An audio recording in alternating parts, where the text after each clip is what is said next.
Lyle Barnett Yeah. in. Lyle Barnett, how are you doing, my friend? Sorry for keeping you waiting so long, but hey, big news! You have a show starting Thursday. Tell us all how did you get involved with Horsepower Wars, man?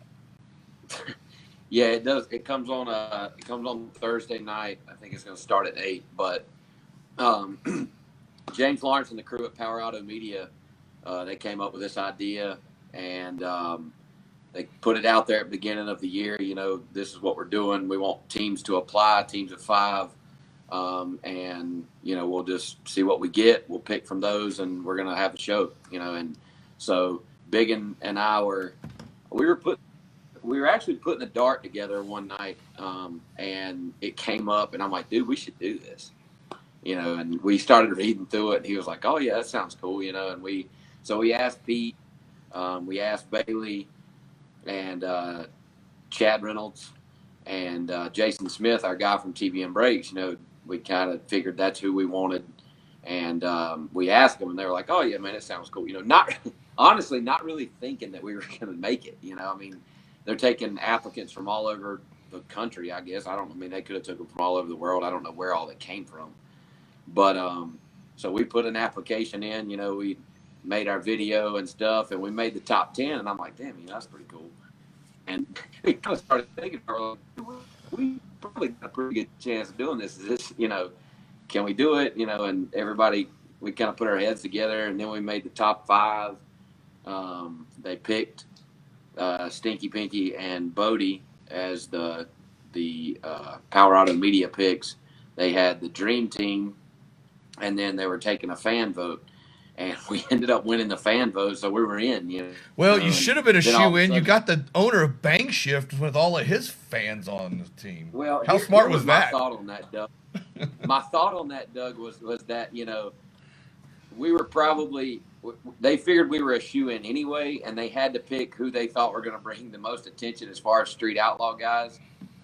So they just kind of put us off for the fan vote because they figured we would get in anyway, because there's no way that Big Daddy Dwayne Guttridge was going to get voted in. All of his fans are deceased.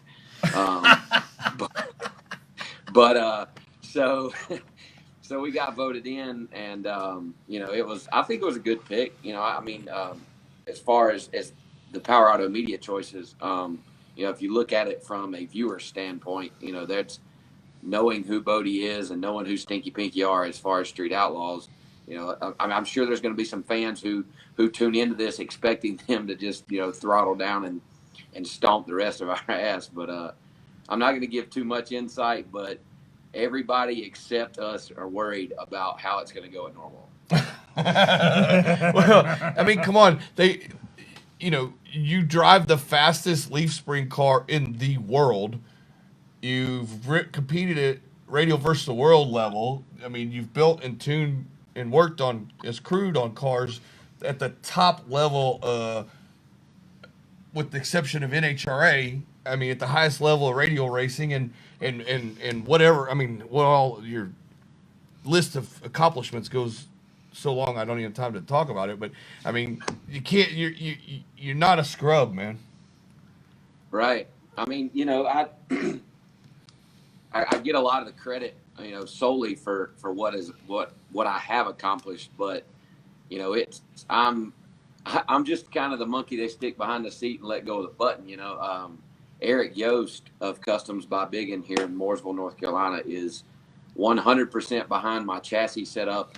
All the chassis work that is done to any of the car, most, if not all of the cars I drive, and as well as anybody else that to make a radial car work, it doesn't matter how much horsepower you have under the hood. You're probably not going to have as much as a HED Harrell engine and dyno Pete Harrell built motor.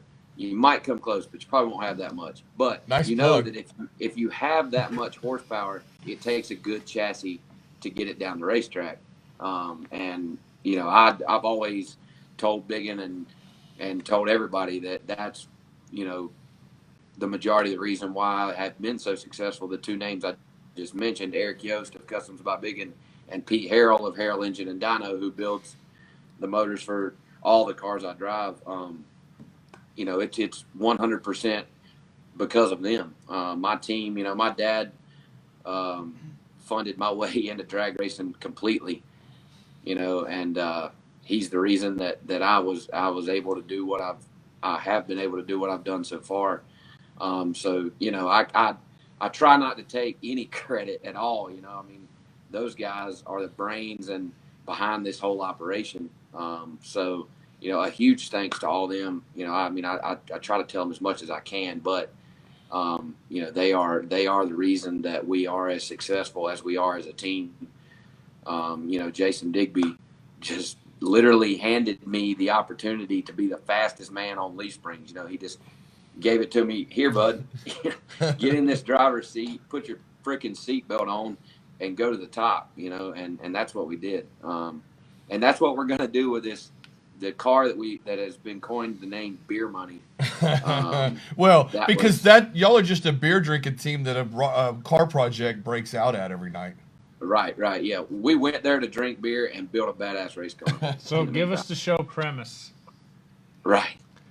Do what? Give us the show premise. It sounds like you started to right there. It's a budget build deal. Yeah. So the whole deal is we had 10 days, and that's 10, not 10 24-hour, 10 12-hour days. Well, 8 12-hour days, and then 2 that went on to midnight.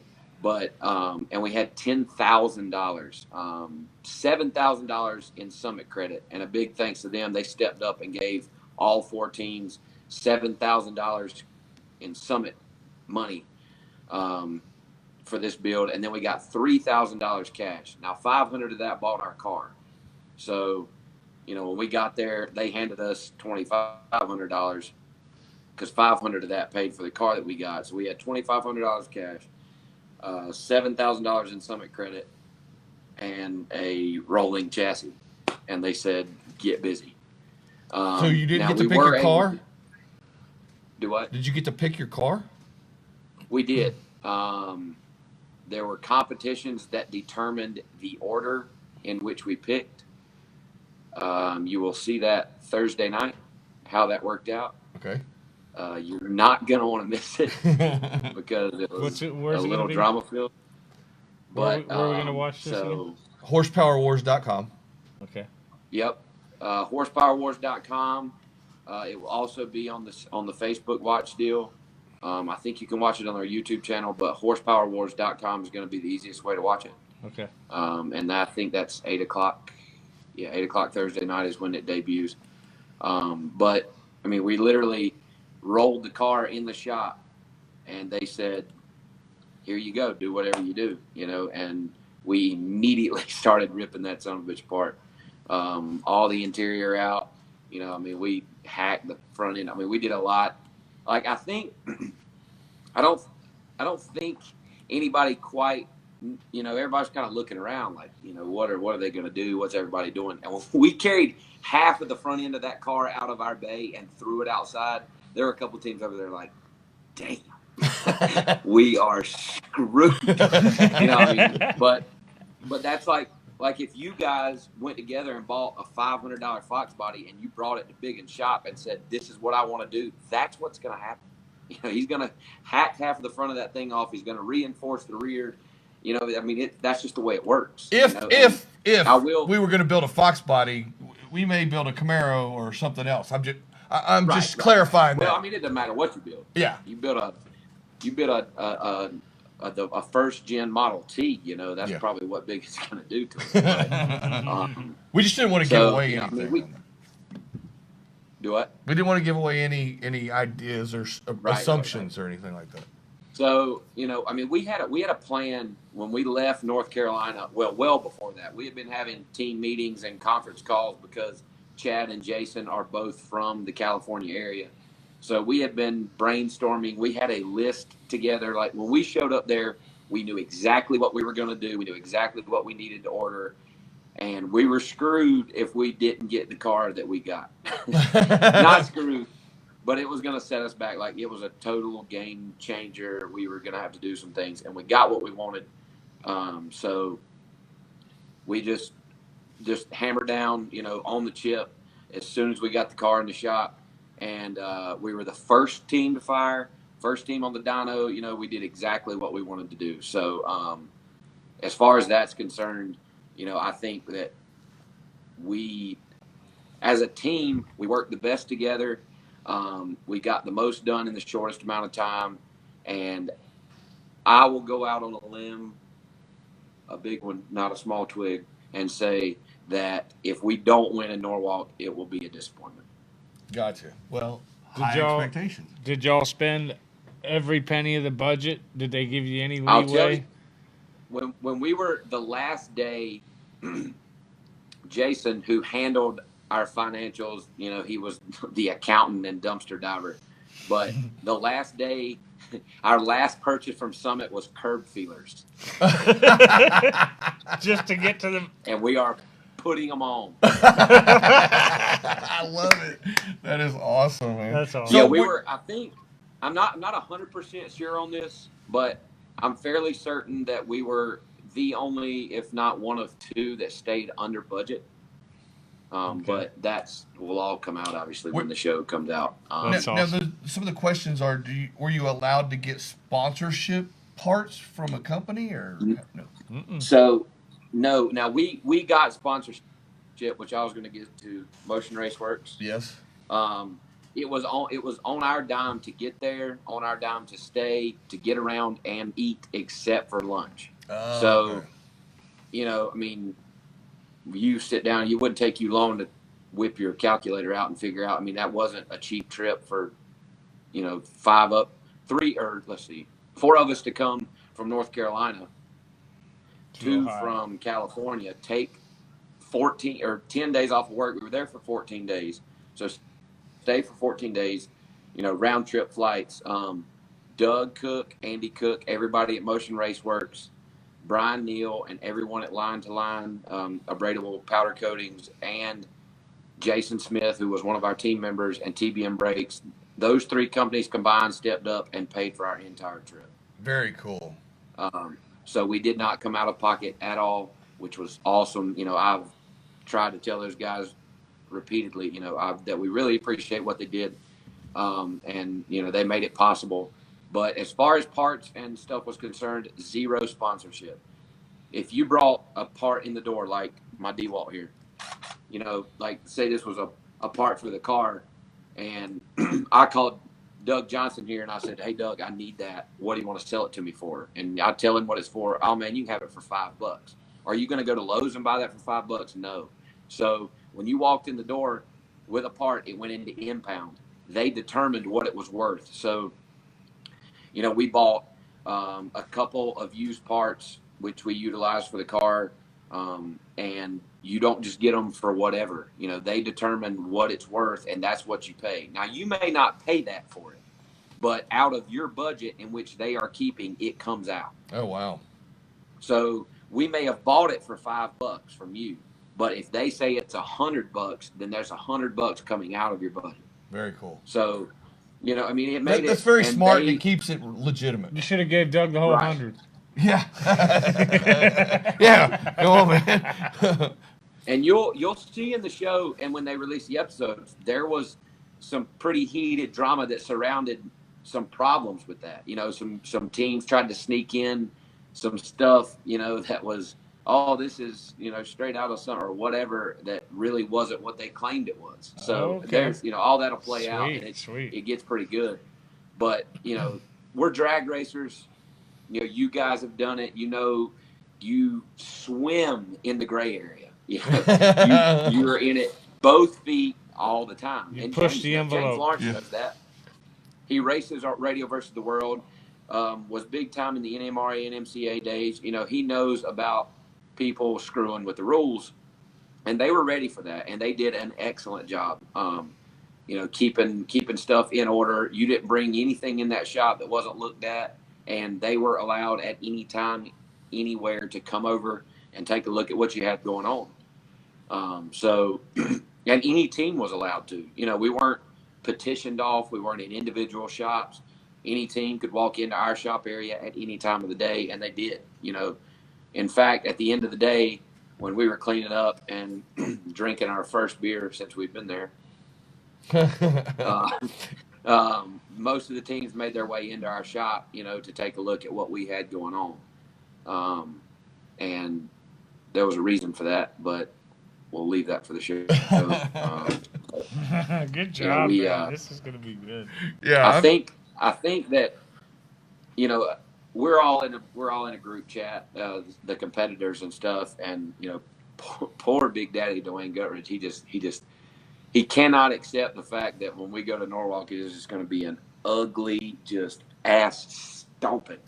Like they want to run first round for like $100, and and I told them today, I'm like, dude, if we go to Norwalk and you make a full quarter-mile hit the very first pass on a car you spent 10 days building, you're an idiot.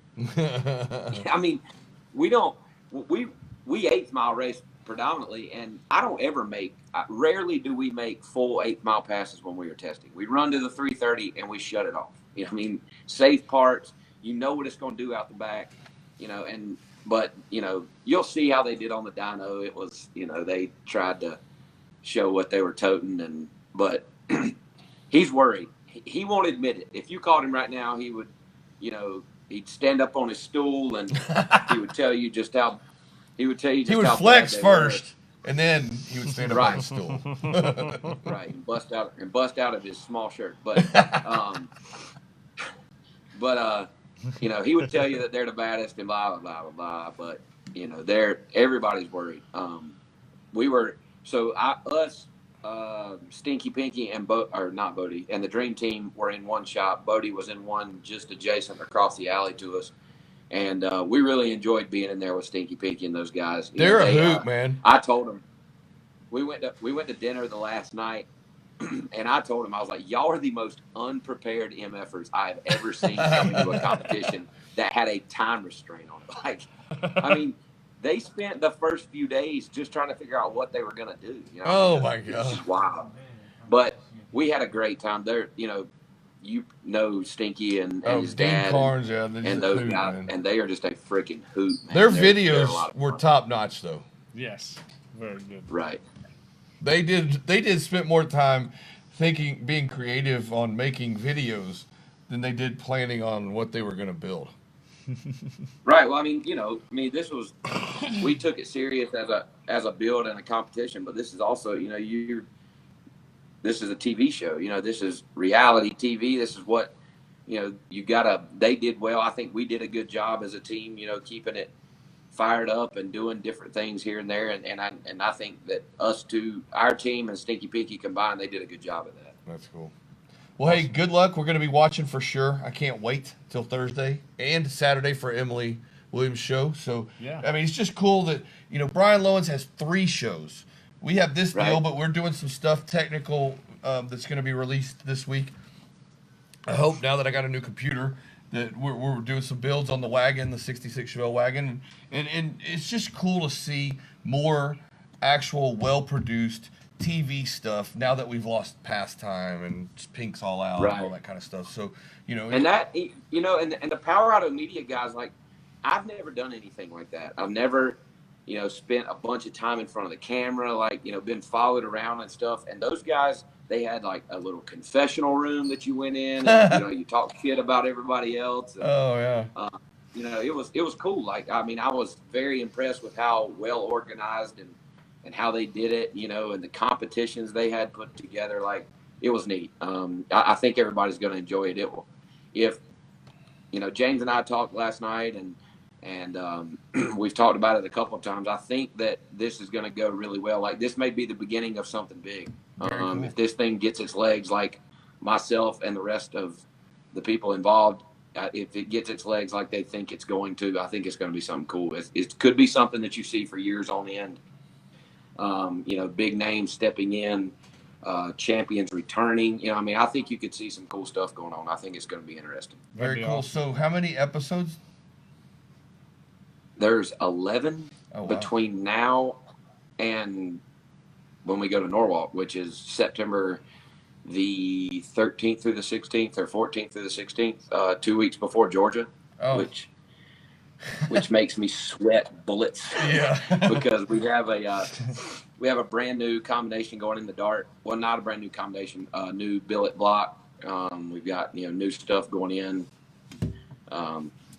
I guess I'll step out on another limb and say that we are shooting to be the first leaf spring car in the threes. So we've got a lot of work to do between now and Georgia, but that has to be done when we go to Norwalk, because I plan to take the dart to Norwalk to get some pre-Georgia testing in and do the beer money thing. And yes, we are taking the stacker so I can bring 2 cars back.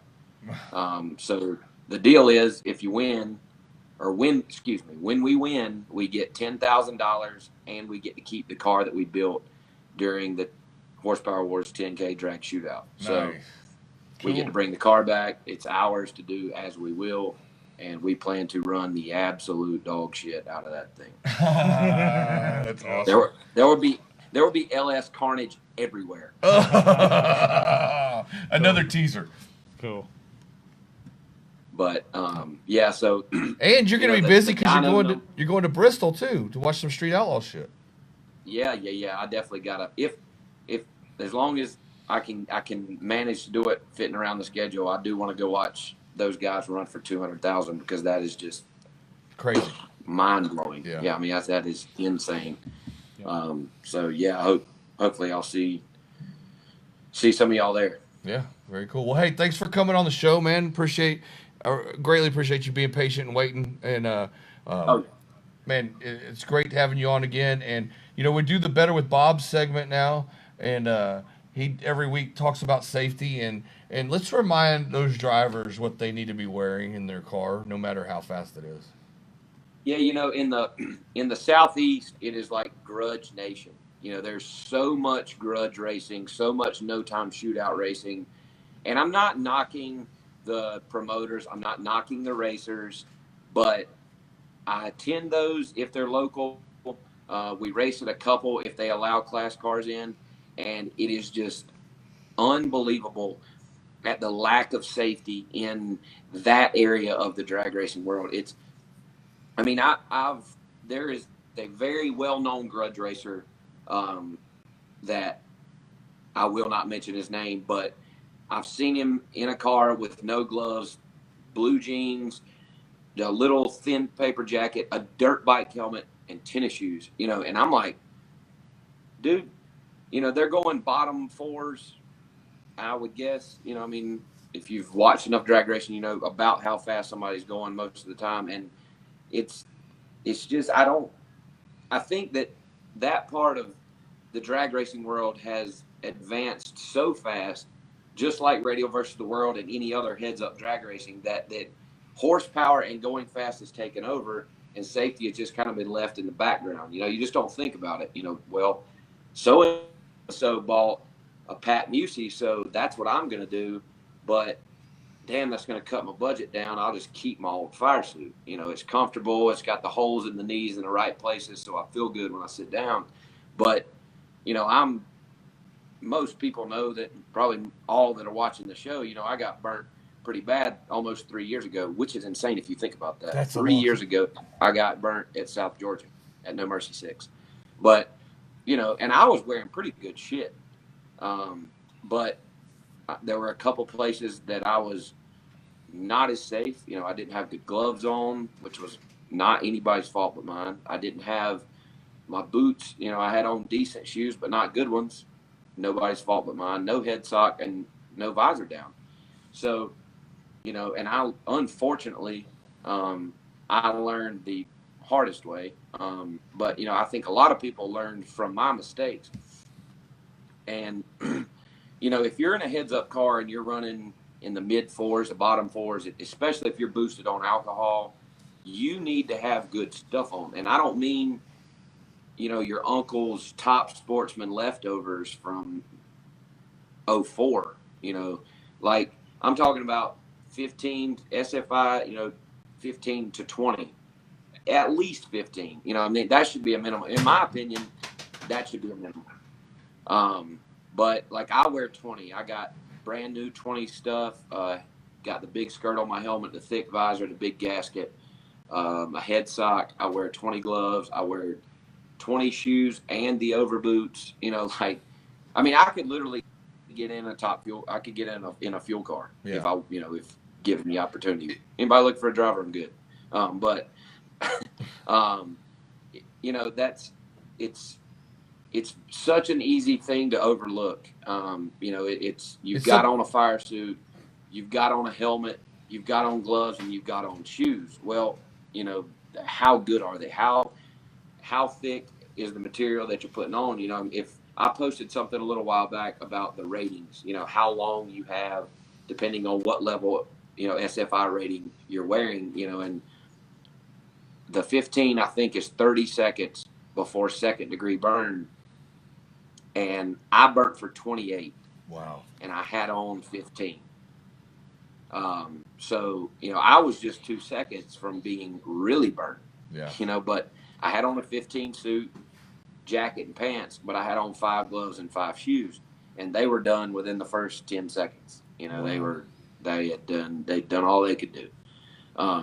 But as far as safety is concerned as a whole, it's not something to be overlooked. I know just as much in the grudge racing, in the bracket racing world, it's just as bad. Mm-hmm. And I've had people openly admit that to my face, like, man, I know I should be wearing it, but I'm only going this fast, and I don't really need all that. Well, my argument to that is, even let's say you don't wreck, what if the person next to you does? They, hit you in the rear, spin you around, you hit some Jersey barrier or some rinky-dink guardrail, go out of the track, whatever, barrel roll, it knocks you out. Well, if you're knocked out and your car's on fire, you're not getting out on your own. So it's up to whoever can get to you first. Well, what if you wreck at the 8th mile and it's a quarter mile or even an 8th mile track and the EMS is in the shutdown or the EMS is at the start line, they got to get to you first. Yeah. Then they've got to either put it out or try to drag you out. And if it's a big fire, they're going to have to put it out before they can get you out. So, that's my argument to them each and every time. And, some of them get it, some of them don't. And, I hate to beat a dead horse, but it's something that in this day and age is, these cars, everybody's getting faster. Everything is more advanced. I think the safety parts of the car are getting better, but there's still the risk that you take. Every time you strap in that thing, you take that chance. That's why you sign a waiver when you come in the gate. Mm-hmm.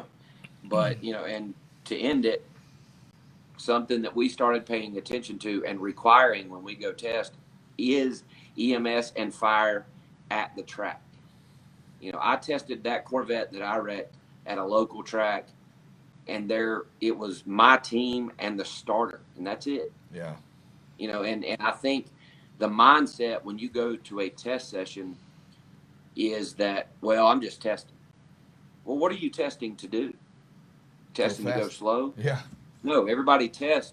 Everybody goes to test to get faster and be faster at the next race. So you're pushing your stuff just as hard as you would at the racetrack at No Mercy 9, which is coming up in just a few short weeks. You might be trying shit. Right. Right. Yeah.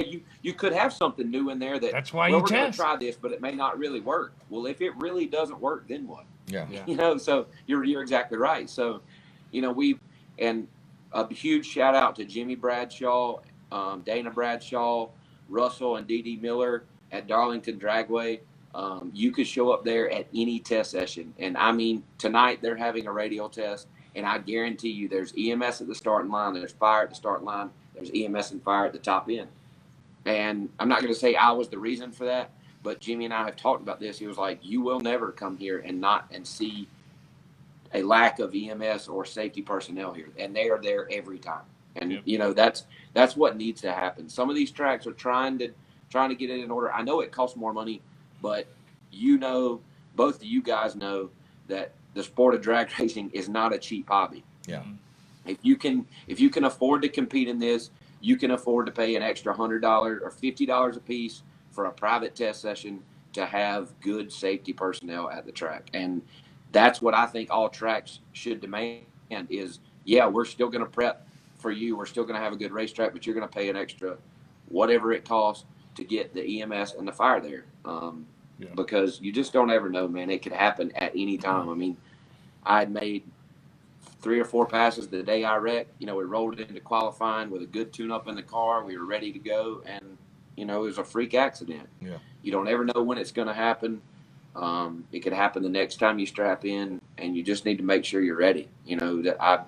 God forbid it happen to anybody else, but if it does, know that you're going to go back home to your loved ones, to if you've got a wife or a husband, if you've got kids, if you're young and, your dad is standing at the starting line like mine was when I crashed. That's not something that any parent, any husband, any wife, any kid wants to see is their loved one, in a race car get hurt, and just make sure that you're ready. Absolutely. Because it can happen anytime, anywhere. Yeah. Hey, well, thanks a lot for that, man. And you are the one to speak on that because you got to live the rest of your life with it. And I was at Stephen Faraday's shop, Late Model Racecraft, today, and his car has been updated after Lights Out 8 when he had his fire, and so they fixed all of those issues. So I was so glad to see that. Good deal. Yeah, I cruised over to Stevens Pit after he wrecked that time or had the fire, and he was like, "Dude, that's the worst feeling," And I've heard that from several that have been on fire that had updated stuff. Ziff Hudson had a bad fire in Orlando, and he had fresh air on board. The car was right, and he didn't get touched, didn't get burnt. We went over and looked at Stevens after his and realized there was a gap between the door that wasn't taken care of, and there was grommets in the firewall, but there was still gaps in the wire. And Bob and I looked at that and we're like, "Dude, you got to seal those up, man. It's going to come in right through there." Yep. And he realized it. Right, and they said, and Steven told me that day, and Josh Ledford was there, and he said, we didn't even know that was a problem until the fire came through there, and there was charge marks through it, and that's not a way that you want to find gaps in your firewall or the area between you and the engine. And his department is for a fire. His was the small line that primed the fuel pump for. It wasn't even an active part of the system going down the drag strip. It was something to fire the car up, and that was a line. That was and mine was one of 2 injectors on number 8. We ran a 16 injector setup, and mine just dropped an injector. Wow. And it just happened to lean number 8 out, burn through the back of the head, and shoot it right into not a tune-up problem, not a motor problem, just a freak electronic fuel injection problem that caused, and it caused one of the worst fires in door slammer racing history. Yeah. Now, you just don't know, man. Yeah. And, and another, you could hit on fire suppression systems there. I've ran several throughout the years, had the latest and greatest, but FireAid has came out with a new product that I run in any car that I drive now, and it is badass stuff. If you've never seen FireAid, look them up on YouTube or on Google. It's FireAde. It is unbelievable what they've got out, how it works. The owner of FireAid gives a very good long information video about what they've got going on. Mags Fabworks, who Jason Digby and Michael Maggaw, they own it and run it out of Fulton, Mississippi. They're a dealer for FireAid, and so the tooth jerker is hooked up with the baddest FireAid system that they make.